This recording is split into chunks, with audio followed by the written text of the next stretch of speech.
The following podcast is a W2M Network original production. Visit W2Mnet.com for all of our other great podcasts, plus news, reviews, articles, and opinions from the worlds of wrestling, video games, football, and entertainment. Hello and welcome to another Soccer to the Max. And I'm your host, Sean Garmer here, and I know it's been a little bit, but I'm getting adjusted to having a new job. Rachael, congratulations. She has joined, she joins me over there on Last Word on Soccer. So now there's two of us that technically are part of that whole staff, along with the podcast being over there that gives Erik some representation as well. So cool to have another person on the family. Woo! So, how's it been going for you guys? It's been a little while since we've done one of these. Everything going all right? Damn it, Don could not go 1 week into the season without pissing me off. Couldn't even just make it those first few days. And Ben came awful close, but at least he had the common decency to wait until the middle of March before even thinking about drawing my ire. Other than that, it ain't too bad. I just don't know why Don has to comment on the Columbus thing at all anymore. It's obvious what you guys are doing. Just stop. Just don't comment on Columbus anymore. Just say something. Just deflect the question. Like, you say the same thing every time, and it's like you just don't want to admit that obviously Precourt has other plans. By the way that they're trying really, really, really hard to make sure that they get a stadium. They don't care where it is in Austin at this point. Just get one. I guess since I already started there, that's not where I wanted to start, but might as well start with stadium issues on two fronts here. Precourt is now on his third stadium attempt for Austin. They tried to get Butler Shores Park. They tried to get Guerrero Park. Those two things did not work. Now they are trying to go for the city-owned North Austin McCalla Place, and he basically, says that they want to build a world-class soccer stadium there. McCalla Place is 24 acres. It used to be a chemical dump site, and it is 10 miles from downtown Austin, which is sort of one of the problems that he complains about with Columbus, that it's not right in downtown, and MLS has really made an effort about this needs to be in downtown. There is a popular mall called the Domain that's close to there, which I guess could help get people into the stadium, but they'd have to find some restructuring because there's a metro rail stop that's like a mile from the place, but there's no parking around that, so you couldn't leave your car there or anything and walk from there, which, I guess at the end, I guess you could always park at the stadium as well, but if you're, trying to save a little capital, that doesn't help you either. So there's some things they would have to fix logistically, but, you think this could work? In a word, no. Well, why not? No. Yeah, but let's start. What could possibly go wrong by building a stadium that was on a former chemical dump site? Shall we examine things from that perspective? No problem there. Yeah, with that, having to very, very thoroughly clean up the land, which I once heard back when they were tearing down the old Georgia Dome, they would have issues before putting anything on that property, trying to clean up that land. That takes a while. And then you even put it in Precourt's words best. You're moving from a stadium not quite in the middle of nowhere, but still somewhat convenient to get to, with a rabid fan base and a good team, to a newly built stadium that's going to have problems, not immediately downtown, but somewhat close and reasonable to get to, with a not as rabid fan base. So this isn't even a lateral move. This is taking. We don't even know if they're rabid, honestly. We have to see what their appetite is for soccer when you're talking about more than just the hardcores, you know. Yeah, and this is my point. We know what the fan base is like in Columbus. Right. It's not. It maybe could get to that level in Austin in a couple of years, but you're not starting anywhere near there. You're not. Yeah, they're not. And they already have a lot of work to do in getting people in the community to go to any stadium involving Austin and taking a team that was from somewhere and moving it to Austin. And you're going to have the people that are going to feel like that's not really our team. And you're going to have all this backlash as well from many in the MLS community. Of course, this is going to be hardcore MLS fans because the casuals not going to know anything about.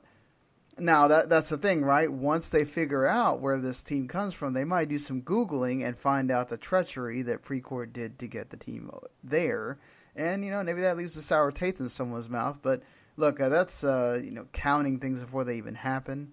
At this point, what matters is that you have to get a stadium to get the team there, to be able to move them and start the process. Columbus still has to play this year. They're in Columbus, and they're doing pretty well so far. We'll talk about MLS starting on the Sunday show once we get back to doing the Sunday shows. Right now, we're kind of trying to get back in the groove of actually doing this show while things are in season. But yes, I kind of agree with you too. Let's see if they can find a better spot, but it might become like the Beckham thing. You got to just take what they give you.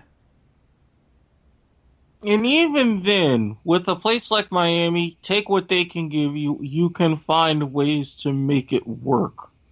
You really can. But with something like this, if you're really that hell-bent, you're going to have to do exponentially more to make it work. Right. They are going to have to do a lot more. They're going to have to change a lot of infrastructure things. And that doesn't count about the things I even talked about previously. So it's going to be a process for them. And you need to use that time that it's going to take to build that stadium to get all that stuff in order. They do have time.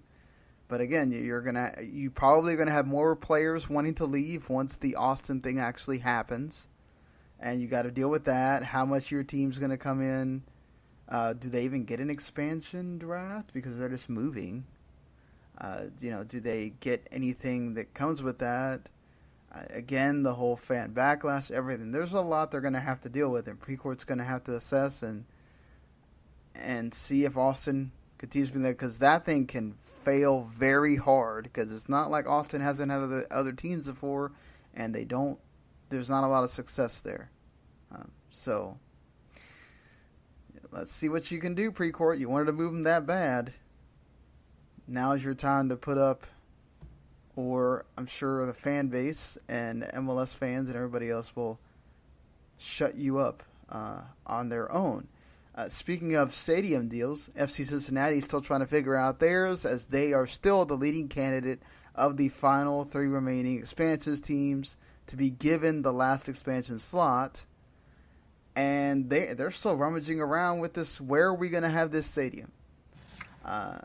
The latest thing for FC Cincinnati is they tried to offer, they did offer, and they were not happy about it, that they offered Cincinnati Public Schools the chance to have the FC Cincinnati Stadium at Taft IT High School Stargell Stadium. It was quickly rejected. Yes. Taft IT High School. And that school already has a name. That stadium already has a name. It's called Stargell Stadium. So, FC Cincinnati feels like they deserve more in property tax payments FC Cincinnati was going to offer the public school $250 million. They were going to offer them, I think, incremental property tax payments starting with $100,000 a year while the stadium is being constructed. This stadium could be valued up to $250 million. So the public school wants more up front. But here's what they would be getting. They'd be getting the new high school stadium. They'd be funding to add soccer programs to Cincinnati schools. They'd have grant programs. And you'd obviously get free tickets to MLS games for going to the high school as well. So the FC Cincinnati offers would increase. They'd double over a period of 5 years. You get $250,000 a year for the first 5 years, 2021 to 2026. You get $500,000 from 2027 to 2031, and then up to $3.6 million a year starting in 2023. Of course, that's all based on what the club actually brings in. So Cincinnati Public Schools want at least $2 million a year. That is a lot for a public school, a high school as well. We're not talking about college. We're not talking about a private high school. We're talking about a public high school.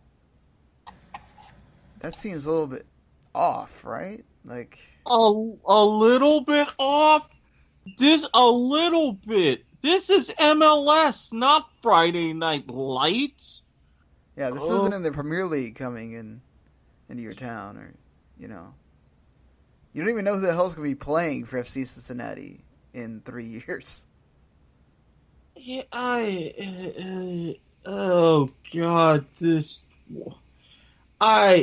where do I even begin? And I don't know what's worse, what's going on with Austin or what's going on with Cincinnati. It's like, where the hell have these people come to? It's Ohio, man. Ohio problems. Well, to add even more problems, apparently there's a problem with gentrification of the predominantly African-American neighborhood that surrounds the West End. Also, the people that are involved in the education system there, talking to the Cincinnati Enquirer, we don't care about a ticket to a game. We need a full-time librarian. We need counselors to help them apply for college. We need the curriculum to be better. Obviously, soccer for them is not the most important thing. And they're trying to make that point, is that soccer is the last thing we need right now. Mm-hmm. And, they have been looking at other sites. They've been looking at that site in Oakley.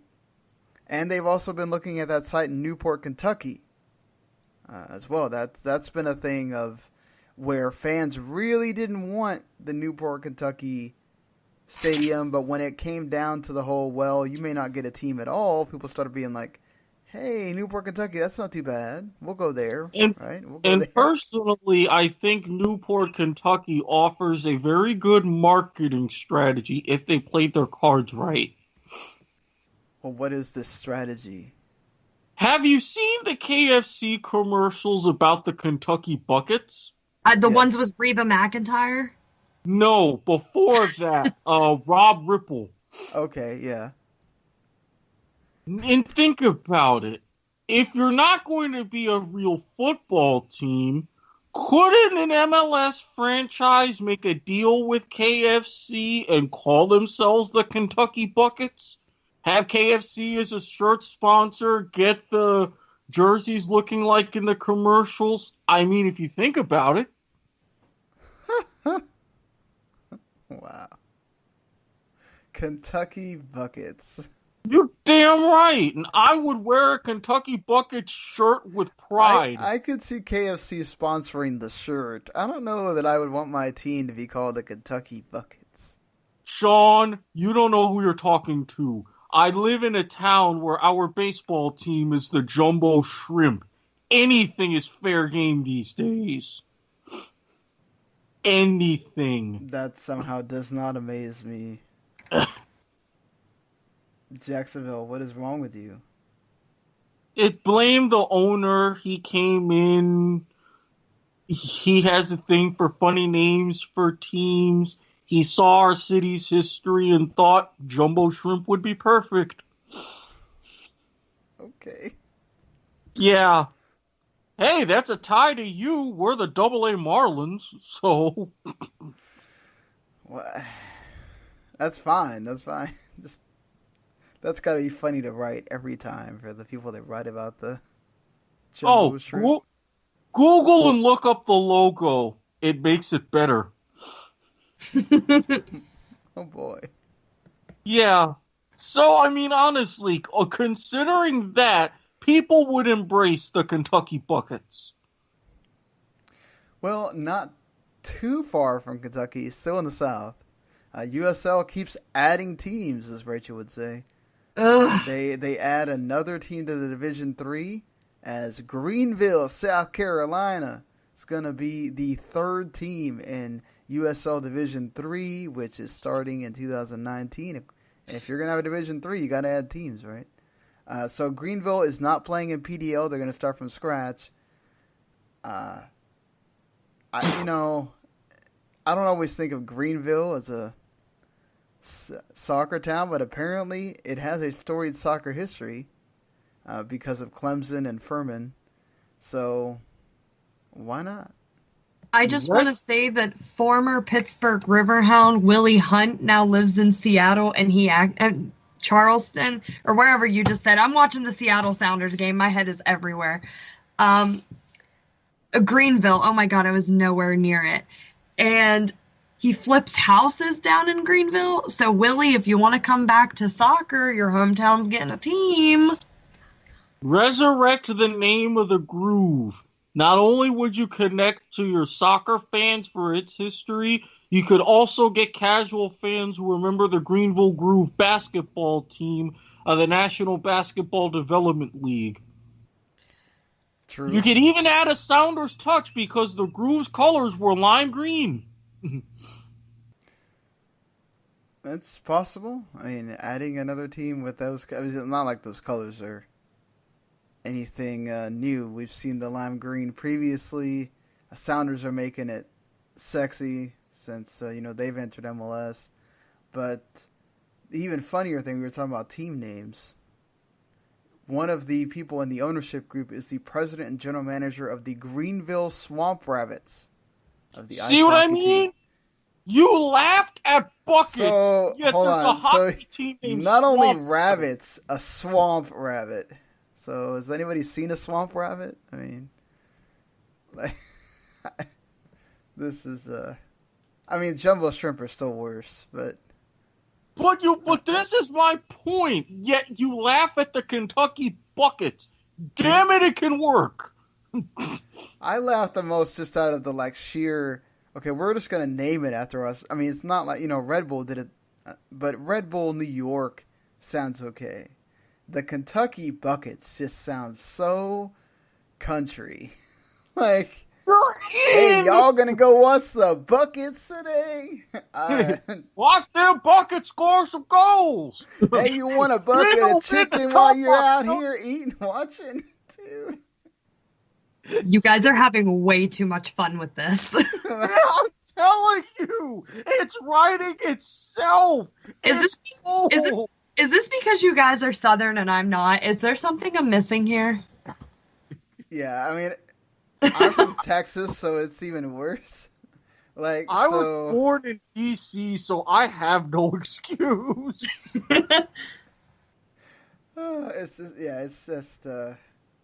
It's good. Like, half my family's from Arkansas, so getting to make fun of Southern stuff is right in the wheelhouse.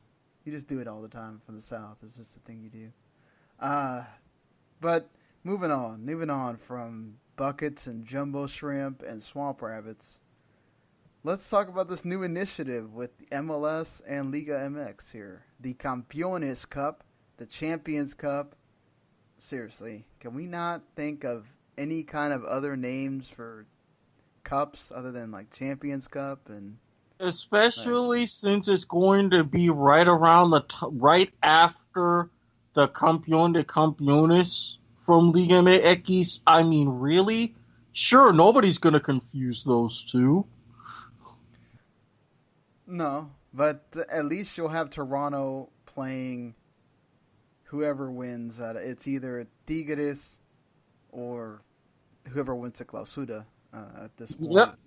Yeah, it's going to be, they're going to have the Campeón de Campeones, which is the winner of the Apertura Clausura, and then that Campeón de Campeones winner will then go around and play the Campeones Cup against Toronto. Yeah, and then there's also going to be an MLS and Liga MX MLS All-Star game with All-Star teams from both leagues. So that's either going to be very popular or fall very hard. I mean, it could work, right? Because if it's in the right place where there's a lot of Mexican, community around there, you can get people to go. I mean, it's like Japan and Korea. When you had the J-League All-Stars, they played against different countries, but then they decided, hey, what the hell are we doing? So when they finally organized their All-Star match against the K-League All-Stars from South Korea, attendance for that match is going nuts. So they stuck with it. I think we could do the same thing here. I think there's something to be said for, at least they're starting small. Right? Like when they had the Superliga thing, like adding another tournament is not what you need in the summer. So having like a one-off game or a two-legged thing, whatever this winds up being, that's not as bad. I'm hoping it's just the one leg. I'm hoping. You would think that for the teams, they'd probably only want to play one game. But yeah, because especially you're creeping into, if I'm reading this right from the timing, yeah, it's one off September 19th. So you're getting right at kind of the borderline peak or just after the peak of the MLS season, right in the middle of the Liga season. So yeah, one is enough. And then you can just alternate it on an annual basis. This year, Toronto hosts. Next year, the Campeón de Campeones winner could host. Do something like that. So, this is a little old now, but you were saying something, Eric, about the League of Nations for CONCACAF. They finally, came out and talked about the structure of how that's going to be figured out. The people in the Hex, they're going to automatically be in Group A, so all 6 teams in the Hex. That includes the United States. And the 6 teams that place first in the other, the qualifiers, right? And then they would split that off into 3 groups of 4. Or no, 4 groups of 3. And then the group winners there would play in the playoff. Right?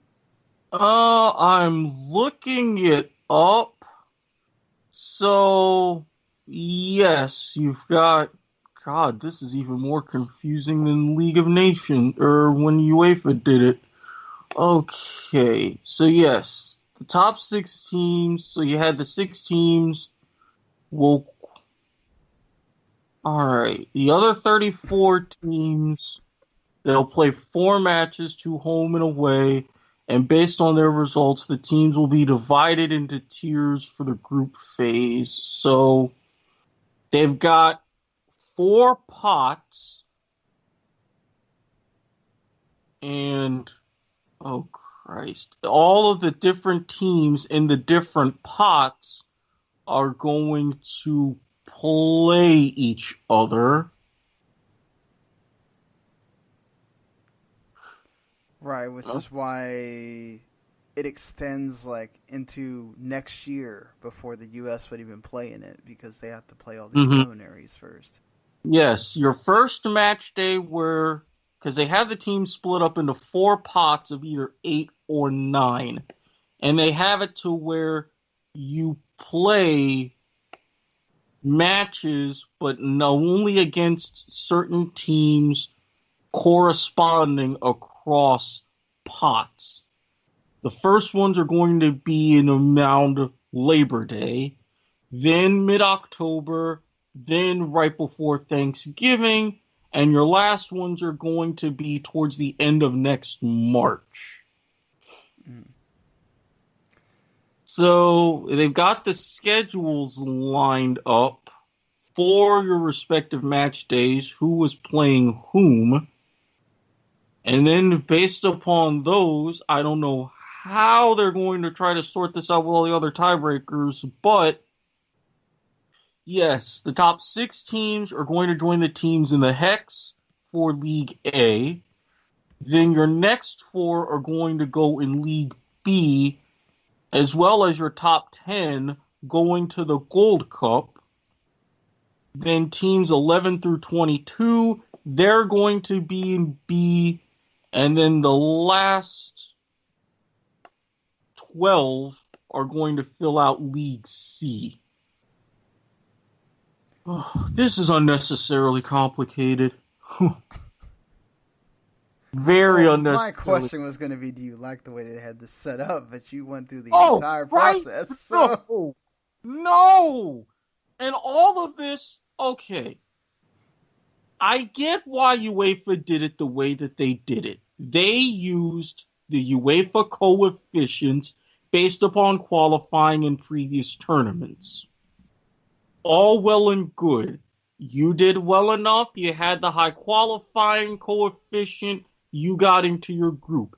It created a little bit of drama because there were a couple of spots that moved around right on that last day of qualifying. Great. CONCACAF, not only do they come out with their own rating system and qualification system, no, they don't just use that to split up the groups like a normal confederation. They use that to set up qualifiers and a master computerized schedule. Ugh. Well, I'm just glad they're not using like Gold Cup as the way you're ranking teams, or whatever, because that's a joke. So, well, Gold Cup's part of it, but it's not the only part.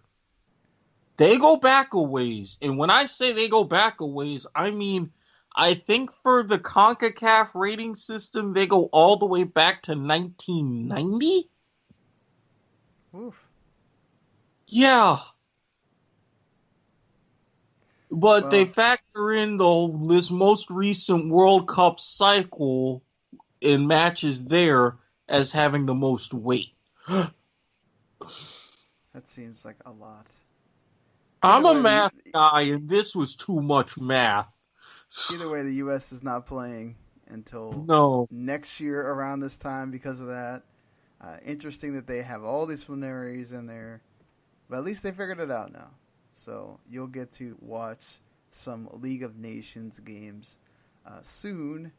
But let's talk about the U.S. women's national team here, Rachel. Before we get into final thoughts on SheBelieves Cup, there's a thing going on here with Christen Press that it's kind of crazy for NWSL. Shall we use Erik's favorite word, conundrum? Because it literally is the Christian conundrum. Christen Press made it very clear back a couple months ago when that whole big 3-way trade happened with the Chicago Red Stars, the Houston Dash, and the team in Sky Blue FC, that she didn't want to go to Houston. So she went down to Houston, much to her displeasure. Houston ended up sending... There were a lot of different moves, but for the big names, Houston ended up sending Carly Lloyd to New Jersey with Sky Blue. Sky Blue sent Sam Kerr over to Chicago.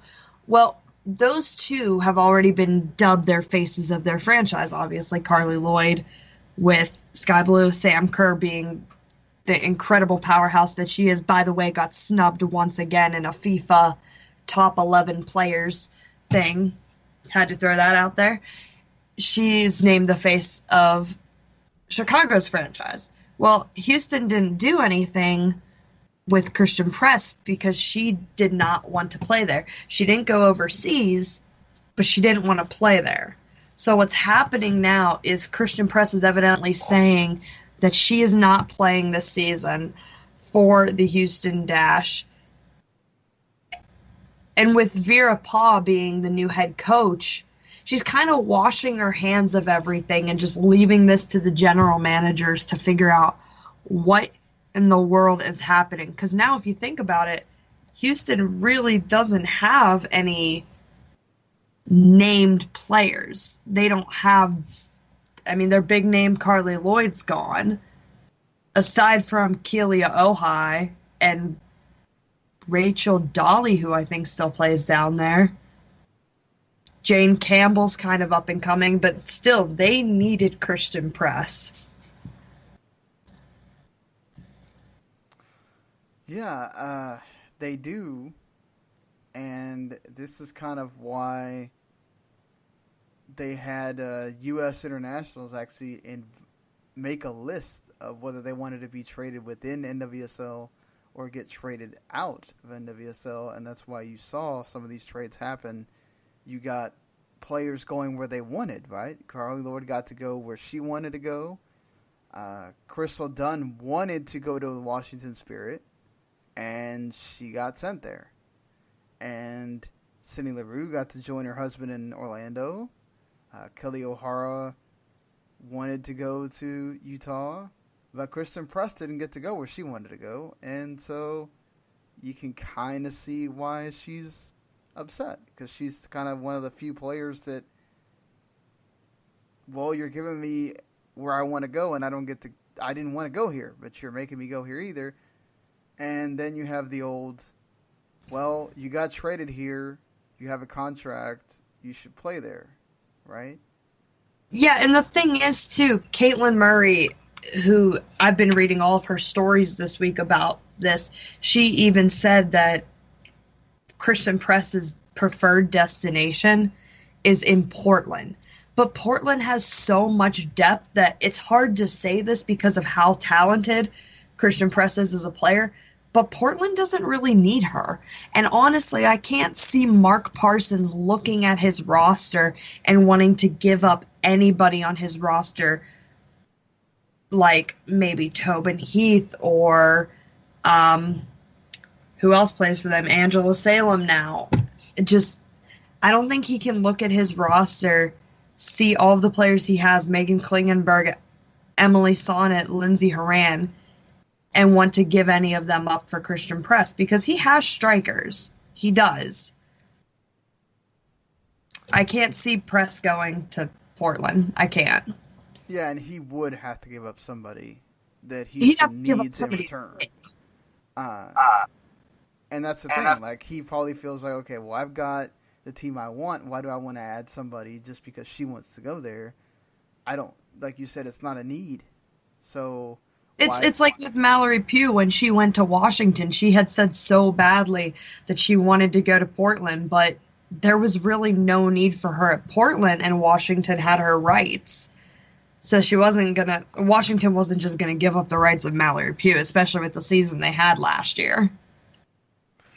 So do you think that she winds up just going ahead and playing for the Dash, or do they? I don't think so. I think I read something this week that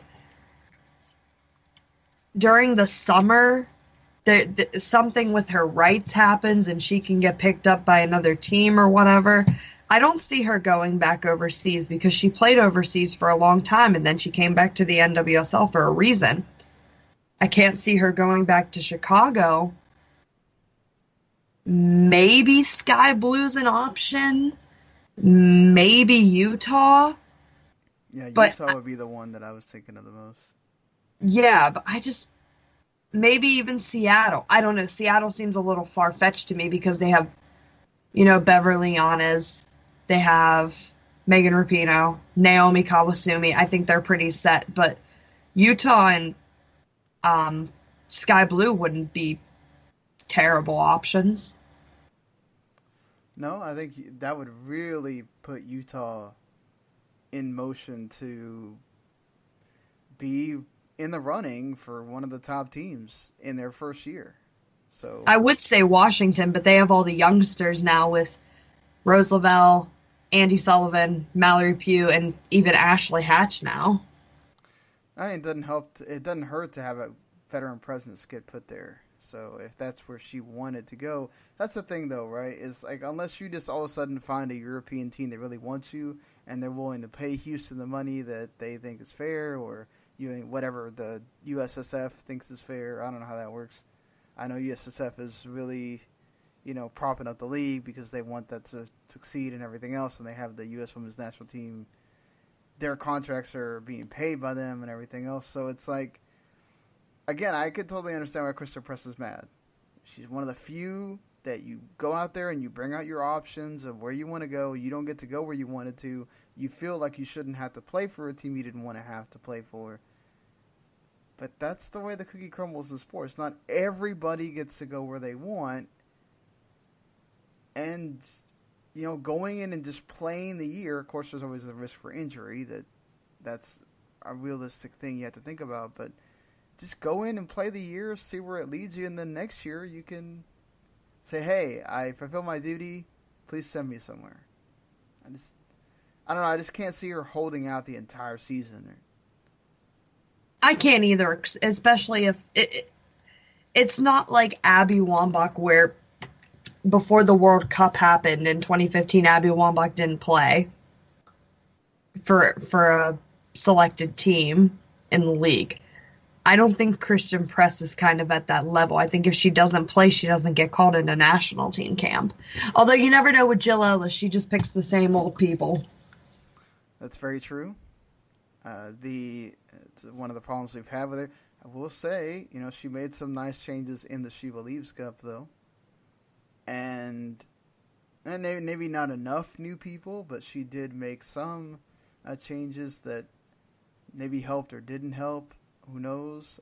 They were pretty solid defensively. They didn't allow they allowed one goal the whole tournament. Yeah, I mean, why? I'm still mad about Crystal Dunn being on defense. I don't get that. You see what she's doing for Chelsea, what she has done before for Washington, and what we all know she will do for North Carolina.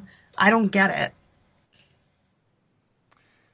Yeah, I think she's talked about it. Well, I've played there before, and she didn't look too bad playing there, let's be honest.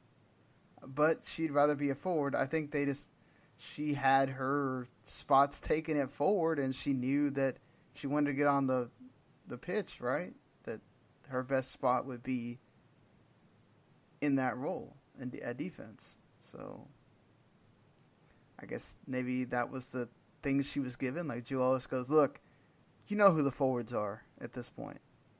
If you want to be a sub, that's great. But if you want to play from the start, playing on defense might give you a better shot at that. I was surprised with the Tierna Davidson playing all three. And, she's not even 20 yet. So that's some nice depth there for the U.S., right? Oh, yeah, she's been really impressive. And, I mean, she's Stanford. Stanford always comes out with all these really good players. I thought Abby Dahlkomper played well next to her, so you have another possible pairing there to put together, depending on, because Becky Sauerbrunn could pick up another knock.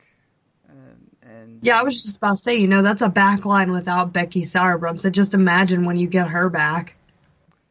Yeah, so Jules is going to have options, and maybe too many options, as they say sometimes, where you have to make those really tough choices. But anybody else stand out to you that? I thought Alyssa Nair was really good. I think I've been a pretty harsh critic against her, but I've always liked her better than I've liked Ashlyn Harris. So I thought this was the first 3-game tournament that she was consistent throughout the whole thing. I thought she did a really good job. And that's good to see going into 2019. Is there something to be said for like the U.S. not scoring a lot? Well, I mean, I think we're pretty spoiled as fans of the U.S. women's national team, because when you have them against teams like Russia and Costa Rica and who else did we play last year in friendlies? You played Denmark and yeah, stuff like that. You're used to seeing those 4 or 5 goal games. But when you play teams like England, France, Germany, Australia, Brazil, Japan, you're not used to seeing that because you're up against stiffer competition. I don't think people should be too worried about a lack of goals. I think that they got enough to get the job done. And if anything, they were back on top. I think last year's tournament was something to worry about. And I think this year, if they wouldn't have won, I would have started to hit the panic alarm a little bit because of how close we are, not just to the World Cup, but to the World Cup qualifying. That's why the Tournament of Nations coming up in August, I think it is going to be under such a heavy microscope because of how close that is to the end of October, the World Cup qualifying. Well, we talked about Erik eating crow earlier. Now Rachel gets to eat crow because she said the U.S. would not win. I do. Erik, what are your suggestions to put on it? Garlic pepper. It'll very work well with garlic pepper. And also a little bit of paprika to balance out the palate. So next time I come down to Florida, I'm going to get some of that off of you. Absolutely. You can add an edible in there too. And then go to an Armada game afterwards. Yep, definitely. Especially with the edibles. And I'm going to stop there before I say something. There you go. Yell at a certain person. Dude, that would probably make you feel better too. So, depending on the potency of the edibles, because I've been warned about this batch. Needless to say, if everything goes according to plan, don't be surprised if the first episode in a very long time of Point of Viewer winds up being multiple hours. It's going to keep you going that long, huh? Supposedly. Anything else you want to say about SheBelieves before we close it out here? Bring Ashley Hatch into a national team camp, Jill Ellis. For the love of God, bring her in. Yeah, and can we get Ellie Long her 100th cap already? Allie Krieger, that's who it is. Sorry. She did play. Never mind in this thing. I don't know what I'm. Hey, I've had a long day at work. I'm not thinking all the time, but I thought for the most part the tournament was interesting. I thought England, after getting whooped, showed pretty well with Phil Neville, basically his first tournament. So that was interesting. Germany apparently is not going to come back next year because they didn't like the fact that they got beat all 3 times. What a way to take it on the chin there, Germany. Just, we lost, so we're not coming back. So, I can't believe how bad France did, too. Everyone had talked them up so much, and then they blew it against England. Oh, my gosh. Yeah, it's crazy that, you're the host of the World Cup. People are hyping you up after last year, and then you come in here and dud. So, but hey, maybe it's like the U.S. You don't play well in these glorified friendlies, but when it matters most, you're out there nailing it. We got to realize that too. We put a lot of stock in these tournaments, but they're pretty much just friendlies. And glorified friendlies. Yeah. And maybe France just said, hey, look, we had the Euros. we can take it off here.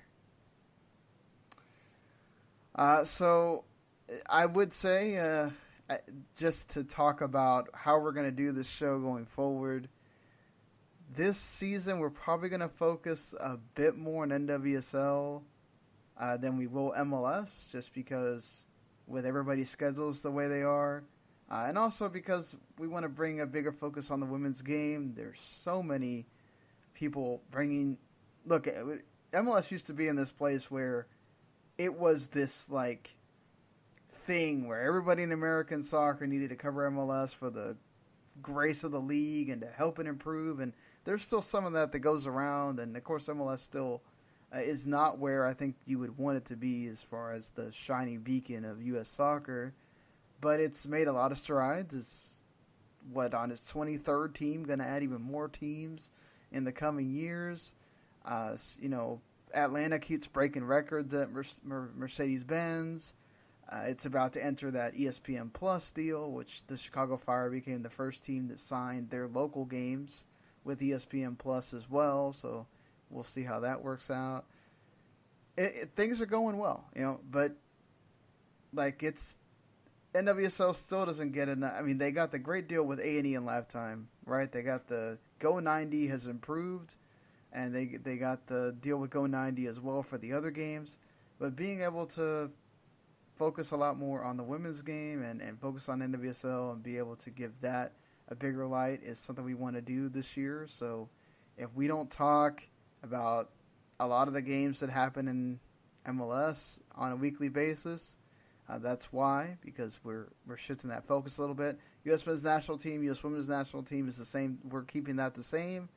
Sorry we didn't do what I said we would for SheBelieves, but I was starting this job that I have now, and it was very intense. Just finished training, and then they switched me to a different department that's a lot easier to handle. So I feel like we can kind of deliver more on that than we could previously. So, the U.S. men have a game coming up in a couple of weeks. We'll be there doing the post game for that and talking about when they release the roster and all that kind of stuff. Just may not, especially because MLS is not really doing the condensed games that much, or at least in the quick fashion they were doing them last year when you're paying for the service. It makes it a lot harder for us to be able to watch games when you got way more going on in that league. So, again, we might cover MLS in a quicker fashion and put a bigger focus on NWSL, but everything else is staying the same. Hopefully you enjoy that, and maybe there's more things to come out of that as well.